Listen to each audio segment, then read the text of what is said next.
I'm right now. I'm waiting to see who Joe Biden picks for VP. But like it's not every day, but I'll tell you probably about every week he is saying something that pisses me off. And Not good.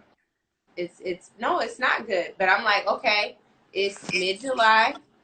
You know, they're supposed to be. They said they were gonna have they were gonna be announcing his VP pick by the first week in August. Like, let's just see, because I needed to be somebody good, and I needed to be somebody who will help him keep his foot out his mouth. It's impossible. That's an 80-year-old white man. That 80-year-old white man is changing. It's not. But here's the ill part. Well, though, I don't know though, because think about how he was. I mean, with Barack Obama, he didn't talk as much. Man, please. That's not. Come on, you know that's not true. That is true. That's not true. I promise you, it's true. And so, well, when he said Barack Obama was the first mainstream African American that was bright, articulate, and male, sounded like he was talking a little too goddamn much to me. That was before Barack Obama won the primary. Okay. That was like, it was like at the beginning. So I'm saying he did not talk as much while they were in the White House. Well, you can't quiet game your way into the White House. Okay, this is not a quiet place. You can't be silent. You can't be silent when you're running for president and hope that if you don't make no noise, you won't get killed, especially at a time like this. You need to be talking, and you need to be talking loud. But he needs to be saying the right thing. The stuff he's saying is not the right thing. No, he's saying what he wants to say. He's an 80-year-old white man. That's why he needed to surround himself. Somebody said this is a toxic conversation. If you guys aren't having this conversation with your family and friends at the dinner table, I don't know what to tell you. That's why I don't even care no more. I'm gonna be honest with you. It's so frustrating. It's like you can't tell the truth about there are some issues in this race. There are some challenges in this race, and if we don't talk about them, we're never gonna properly harness our power. But what I'm not about to do is sit around and pretend like this dude don't have some ground to make up with black people. That's what I'm not going to do. I mean, so if you guys can't handle that part of the conversation, I suggest you see your way out of this live and out of the comments. By the way, it's not just Joe Biden. It's any of your elected officials. Anybody that wants your vote, anybody that you vote in. You should demand things of them. You should ask things of them. You should critique them. You should call them out. Like, that is the reason. Especially when they conflict. Like, how come it's only white journalists who can like bring on a candidate on the platform, on the network, and ask them, well, last week you said this week you're saying this? It's weird. And it's like, I will block you. Somebody here talking about calm down. I don't have to calm down. And when And when you say stuff like that, when you say stuff like, oh, this is a toxic conversation, what you're doing is putting the burden on black voters to show up for Democrats instead of putting the burden on Democrats to show up for black voters. Like, there should be a bargain for exchange. We do show up. That's why he's still here. By the way, I have to tell you this because this one's funny. Somebody said in the comments, y'all should have a podcast. For real? I've been thinking about that. I just started. We have a podcast. You just sharted. Literally the podcast. You think it's funny that you just sharted? I did not shart. I said I snorted. You just said it. I said snorted. Oh. I mean, this is the podcast until we can get back in the studio and do it for real. This is literally the podcast. Which I'm ready to do. I'm so sick. I'm sick of Zoom. I'm sick of FaceTime. I'm over it all. It made me happy to FaceTime you the other day. I mean, it was cool. You are so rude sometimes. It was cool. What you want me to say? I'm not really a big FaceTimer. Like, I'm not into that. I'm not into staring at my camera. I feel like you were so happy to see your sister. You was like, oh, sister. I don't even throw up stuff like that. No, this is how your heart felt. You was like, oh, sister. Oh, that's a heart? Yes. It's that 40-year-old arthritis kicking in. I can't really tell. You can tell. Let me see your heart. That's a perfect like you're holding up an onion. No, it's not. I can be this way, right? Have a phone in my hand. You need a stand. And what's the point of why do I need to hold up hearts when I can just do stuff like this? I can just post heart emojis. Okay, just forget it because your phone's gonna freeze. No, it's starting to freeze. Oh, you did good. That's great. But meanwhile, your phone froze. This is exactly why I told you don't do that.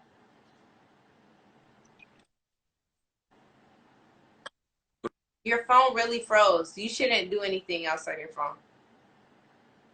Lord, this is so trash. Your phone is really frozen. Hello? The Lord was trash? Your phone is trash. Did you just say the Lord was trash? You said the Lord is trash? Your phone. Your device is trash. Oh, I thought you said the Lord. I'm like, why would you say such a thing? You know I didn't say that. Okay. Don't you have somewhere to be? Yeah, I have to go now. Do you have parting words that are more encouraging? Okay. I don't have any parting words that are more encouraging. Only thing I want to tell everybody is we have to start dealing with the reality of situations. We have to start dealing with the reality of life, okay? Ignoring problems don't make them go away. And you cannot will problems away just by simply not acknowledging them. You know what I'm saying? Like you when you do stuff like that, even in regards to like, you know, what we're talking about with Joe Biden, it's okay to acknowledge what's wrong, because the reason to acknowledge what's wrong, especially in July, is so him and his campaign can correct it. So come November, people don't feel like just staying at goddamn home. And I think that that's the one thing people aren't grasping about why we keep pushing, you know, them the way that we do. I will repeat this statistic over and over for you until you understand it. 4.4 million people who voted in 2012 stayed home in 2016. More than a third of them were black, and it was in 3 key swing states. It was Wyoming, Wisconsin, and where else? What was the other place? I forgot. No, it wasn't Wyoming. Yeah, it was Wyoming. I can't remember the other 3. Michigan, I believe. I think it was Michigan, Wyoming, and someplace else. The moral of the story is those people decided the election. Yeah. So what happens in November?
What are you attacking? Oh, they're mad. They're mad because they're saying why do we miss 2 weeks and then we're only staying on so short? You should blame Leonard because he was 30 minutes late for the podcast. Yo, I'm gonna tell you something. The last 2 weeks I was in South Carolina. I was in South Carolina. I was home in Monk's Corner. I was in Charleston. I was in the Isle of Palms. And yo, when I tell you I was working out and running and all of that too, but I was drunk every day. And we was eating good every day. My man, Chef BJ Dennis, who is a local black chef in Charleston, South Carolina, he was keeping us very well fed. And me and my wife and my homegirl Ashley James and my homegirl Dolly, and my cousin Dana, we was on that Casamigos every day. Casamigos. Whatever. Casamigos Reposado. That's something serious. I was on it every day, and I was smoking a little marijuana, so I was in no condition to be on nobody's Instagram live. Okay. I talked to him one of the days. I was like, we'll talk next time. No need. It was absolutely no need we'll talk for me to be on nobody's Instagram live. But I'm glad that you got time away, because we have a lot of work to do, and it is my honor to serve with my brother. Even when we don't always agree on the means, we always agree on the end goal, and that's more power for the people. And thank you, and salute to everybody in Charleston, South Carolina, who came out, in North Charleston. I did 2 free coronavirus testing sites last weekend. I did one on Friday and one on Saturday, and it was so crazy on both days that they had to stop early because like the line was like literally all down Rivers Avenue. So it started at 10. It was supposed to go to 3. On Friday, they had to literally stop it at 11 because it was such a bad traffic jam. And then on Saturday, they had to do it at 12:30. I think we ended up testing like, I think 1,800 people or something like that. And it was like 3 times the amount of, it was 3 times the amount of people who actually came out. And the reason I think that's important is because when you have a federal government that's, you know, downplaying the impact that coronavirus is having, and, you know, it's not providing adequate testing for the people of this country, us private citizens who have the means and the resources to make things like that happen, we should do it. So salute to DHEC, South Carolina DHEC, and MUSC Health, you know, for helping me put that together. My homegirl, Monica Taylor. Salute to Monica. Appreciate you. And thank you to everybody who came out. Thank you for putting your name and your resources behind something that important. And I think if you all are listening to what my dear brother just said, it's clear that he doesn't support who's in the federal government right now, because he's having to dedicate his own resources to ensure that people are safe and healthy during this time. So why would anybody think that? Because people don't listen. There is a you know, a sense of false choice that exists in people's mind. It's like if you know, call out the blind spots or the weaknesses of a candidate, then that means you must support their opponent.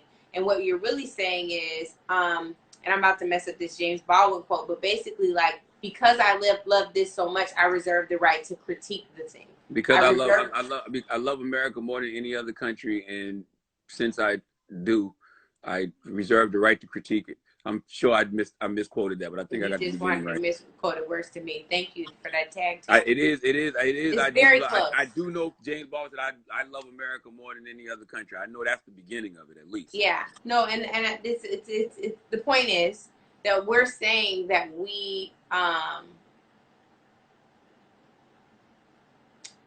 don't care anymore to explain this.